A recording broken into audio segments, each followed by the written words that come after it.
Sebagai usaha Kerajaan Kebawahdulian Maha Mulia Paduka Seri Baginda Sultan dan Yang di-Pertuan Negara Brunei Darussalam untuk menyelaraskan caj yang dikenakan kepada orang ramai yang keluar dari atau masuk ke negara Brunei Darussalam melalui udara dan laut yang telah pun berjalan pada masa ini.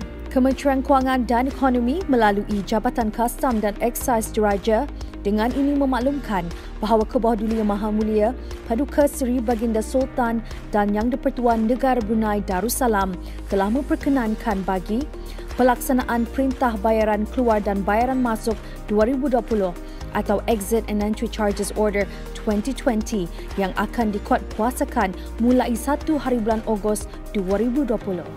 Bermula tarikh ini juga, caj dan perkhidmatan tol Jambatan Rasau Kuala Belait akan dimansuhkan. Perintah ini memberi kuasa kepada Pengual Kastam dan Eksais Diraja, Jabatan Kastam dan Eksais Diraja untuk mengenakan caj perkhidmatan CAP pada kadar RM3 Brunei seorang bagi setiap perjalanan keluar dari atau masuk ke negara ini melalui pos-pos kawalan darat yang dikenakan kepada kesemua warga negara termasuk warga negara Brunei Darussalam sama ada menggunakan kenderaan ataupun berjalan kaki pedestrian. Bermula 1 Ogos 2020, pendaftaran, permohonan dan pembayaran caj perkhidmatan CAP boleh dibuat melalui Exit and Entry System EES yang dikendalikan oleh Jabatan Kastam dan Eksais Diraja. EES ini akan menggantikan Vehicle Exit Entry System VES yang mana sebelum ini digunakan bagi permohonan keluar dan masuk kenderaan melalui pos-pos kawalan darat di negara Brunei Darussalam. Berikut adalah tata cara pendaftaran, permohonan dan pembayaran caj perkhidmatan CAP melalui Exit and Entry System EES. Langkah pertama, setiap pemohon hendaklah mempunyai email yang sah yang mana email ini akan digunakan sebagai pengesahan penerimaan pendaftaran akaun EES. Langkah kedua, daftar akaun EES. Sila layari laman sesawang yang tertera. Sila tekan pautan daftar di sini, register here. Sila masukkan alamat email dan maklumat peribadi di petak yang bertanda asterisk. Pastikan maklumat yang dimasukkan hendaklah betul. Kata laluan mestilah mengandungi sekurang-kurangnya 8 karakter. Sila semak petak pengakuan dan tekan create account, wujudkan akaun. Pemohon akan menerima one-time password OTP melalui email yang telah didaftarkan. Untuk mengaktifkan akaun EES, pemohon boleh menekan pautan yang dihantar melalui email bersama OTP tersebut. Seterusnya, pemohon akan dibawa ke halaman OTP dan hendaklah memasukkan OTP yang telah diterima bagi proses mengaktifkan akaun EES. Pendaftaran akaun EES ini hanya perlu dibuat sekali sahaja bagi pemohon yang baharu. Bagi pemohon yang telah berdaftar, sila masukkan email dan kata laluan yang telah didaftarkan dan tekan punat log masuk atau login untuk meneruskan permohonan perjalanan. Langkah ketiga, lengkapkan maklumat perjalanan. Setelah akaun EES diaktifkan, pemohon hendaklah memasukkan maklumat perjalanan yang lengkap seperti berikut.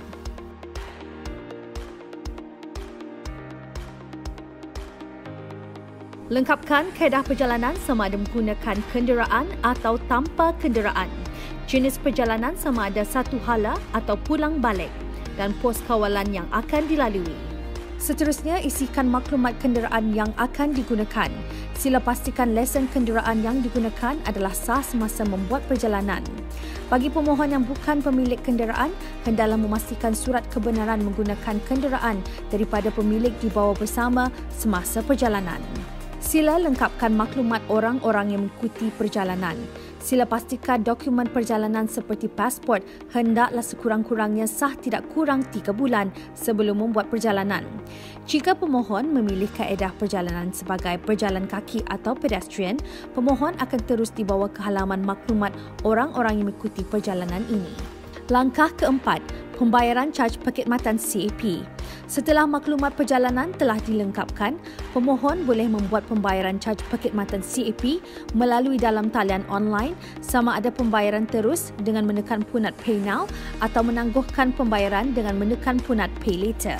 Bagi pembayaran terus, pemohon akan dibawa ke e-payment gateway untuk membuat pembayaran secara dalam talian dengan menggunakan kad kredit atau debit. Jika pemohon berhasrat untuk menangguhkan pembayaran, sila tekan punat Pay Later. Pemohon akan menerima maklumat nombor rujukan bil dan nombor rujukan EES melalui email. Maklumat tersebut boleh digunakan untuk membuat pembayaran secara dalam talian atau melalui kaunter pembayaran bank, menggunakan kad kredit atau debit atau perkhidmatan pembayaran bil melalui online banking. Untuk membuat pembayaran yang telah ditangguhkan, pemohon bolehlah log masuk ke EES dan tekan punat Get QR bagi pembayaran secara dalam talian menggunakan kad kredit atau debit. Masukkan maklumat nombor rujukan bil dan nombor bilangan rujukan EES yang telah di-email bagi meneruskan pembayaran CAP sama ada menggunakan kad kredit atau debit. Setelah pembayaran dibuat, pemohon akan menerima kod QR melalui email. Bagi pembayaran menggunakan perkhidmatan pembayaran bil melalui online banking, pemohon perlulah log masuk ke dalam online banking pemohon terlebih dahulu. Seterusnya, pilih bagi perkhidmatan pembayaran kepada Jabatan Kastam dan Eksais Diraja dan masukkan nombor bilangan bil dan juga jumlah bayaran CAP. Bagi pembayaran melalui kaunter bank, pemohon hendaklah menyerahkan nombor rujukan bil kepada juruang bank. Setelah membuat pembayaran menggunakan perkhidmatan pembayaran bil melalui online banking atau pembayaran melalui kaunter bank, pemohon perlulah log masuk semula ke EES dan tekan punat Get QR. Masukkan nombor rujukan bil yang telah dibayar dan kod QR akan dijana dan juga akan dihantar melalui email. Pemohon adalah diingatkan untuk membuat pembayaran terlebih dahulu sebelum membuat perjalanan keluar dan masuk di pos kawalan darat. Setiap pembayaran tidak boleh dipohonkan bayaran balik atau refund. Langkah kelima, kod QR. Kod QR akan dijana setelah pembayaran caj perkhidmatan CAP dijelaskan. Pemohon juga akan menerima kod QR melalui email. Langkah keenam, imbas kod QR semasa keluar dari atau masuk ke negara Brunei Darussalam melalui pos kawalan darat. Sekiranya anda mempunyai sebarang pertanyaan atau menghadapi sebarang kesulitan semasa membuat pendaftaran dan permohonan, anda boleh email kepada info@customs.gov.bn atau layari laman sesawang www.bdnsw.gov.bn dan memuat turun soalan-soalan lazim, frequently asked questions atau manual guide pendaftaran. Anda juga boleh menghubungi kaunter perkhidmatan pelanggan Jabatan Kastam dan Eksais Diraja di talian 238231 atau 832371 semasa waktu pejabat. Ataupun dengan menghubungi hotline pos-pos kawalan Jabatan Kastam dan Eksais Diraja seperti berikut.